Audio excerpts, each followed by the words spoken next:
Ibnu Khaldun. Ibnu Khaldun bernama lengkap Abdurrahman Abu Zaid Waliuddin Ibnu Khaldun. Ia lahir di Tunisia pada awal Ramadan tahun 732 Hijriah, bertepatan dengan 27 Mei 1332. Keluarga besar Ibnu Khaldun berasal dari Hadramaut, Yaman. Terkenal sebagai keluarga yang berpengetahuan luas dan menduduki jabatan-jabatan strategis dalam pemerintahan dan kenegaraan. Ibnu Khaldun hidup pada era filsafat abad pertengahan zaman kejayaan Islam. Ibnu Khaldun merupakan tokoh muslim terkemuka. Ibnu Khaldun juga merupakan sejarawan, ahli filsafat, sejarah, sosiologi, ekonomi, geografer, ilmu politik, dan lain-lain. Pemikiran Ibnu Khaldun dipengaruhi oleh Al-Ghazali dan Ibnu Rushd. Beberapa ulasan yang terangkum dalam beberapa teori belajar yang dikemukakan oleh Ibnu Khaldun. Yang pertama yaitu teori malakah. Ibnu Khaldun mendefinisikan malakah sebagai sifat yang berurat dan berakar.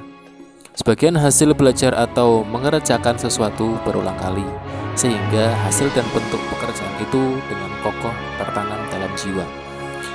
Yang kedua yaitu teori pengenalan umum atau generalisasi.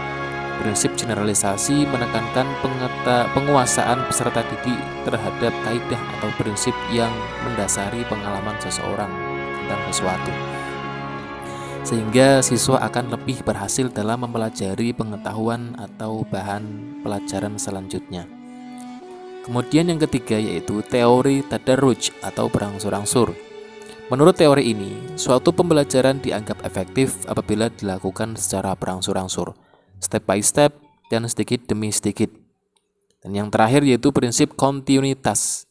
Ibnu Khaldun menasihatkan supaya tidak memutuskan pelajaran dalam tenggang waktu yang lama. Dikatakannya bahwa kesinambungan antara pelajaran akan mengikat satu sama lain dan membantu terlaksananya proses belajar dalam waktu yang sangat singkat, dengan metode yang paling tepat dan menghasilkan hasil yang paling utama. Ibnu Khaldun membagi konsep pendidikan menjadi 3 bagian, yaitu yang pertama perspektif manusia didik. Menurut Ibnu Khaldun, manusia adalah makhluk berpikir. Oleh karena itu, manusia mampu mengembangkan berbagai pengetahuan dan teknologi. Sifat seperti ini tidak bisa dimiliki oleh makhluk lain kecuali hanya manusia semata.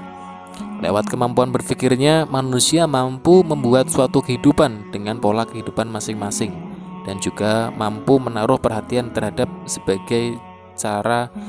berbagai cara guna memperoleh makna hidup. Proses seperti ini yang akan mampu melahirkan suatu peradaban. Menurut Ibnu Khaldun, untuk mencapai pengetahuan yang bermacam-macam tidak hanya membutuhkan ketekunan, tetapi juga bakat. Berhasilnya suatu keahlian dalam satu bidang ilmu atau disiplin memerlukan yang namanya pengajaran. Yang kedua yaitu perspektif ilmu. Ibnu Khaldun membagi ilmu pengetahuan menjadi 3 macam, yaitu yang pertama adalah ilmu lisan atau bahasa. Ilmu lisan atau bahasa yaitu ilmu tentang tata bahasa, gramatika, sastra atau bahasa yang tersusun secara puitis atau syair. Yang kedua adalah ilmu nakli, yaitu ilmu yang diambil dari kitab suci dan sunnah Nabi, sanad dan hadis yang pentasihannya atau pembenarannya serta pengambilan keputusan tentang kaidah-kaidah fikih. Dari Al-Quran itulah akan didapati ilmu-ilmu tafsir, ilmu hadis, ilmu usul fikih yang dapat dipakai untuk menganalisa hukum-hukum Allah itu melalui cara pengambilan keputusan. Kemudian yang ketiga, ilmu nakli, ilmu akli, yaitu ilmu yang dapat menunjukkan manusia dengan daya pikir atau kecerdasannya kepada filsafat dan semua ilmu pengetahuan. Termasuk ilmu ini adalah ilmu mantik atau logika, ilmu alam, ilmu ketuhanan, ilmu-ilmu teknik, ilmu hitung, ilmu tingkah laku atau behavior manusia, termasuk juga ilmu sihir dan ilmu nujum atau perbintangan. Kemudian yang terakhir yaitu perspektif metode pengajaran. Ibnu Khaldun menganjurkan agar para guru mengajarkan ilmu pengetahuan kepada siswa dengan metode yang baik. Ibnu Khaldun menganjurkan agar pendidik bersikap sopan dan halus kepada muridnya, baik dalam proses pembelajaran atau tidak dalam proses pembelajaran. Sekian, terima kasih.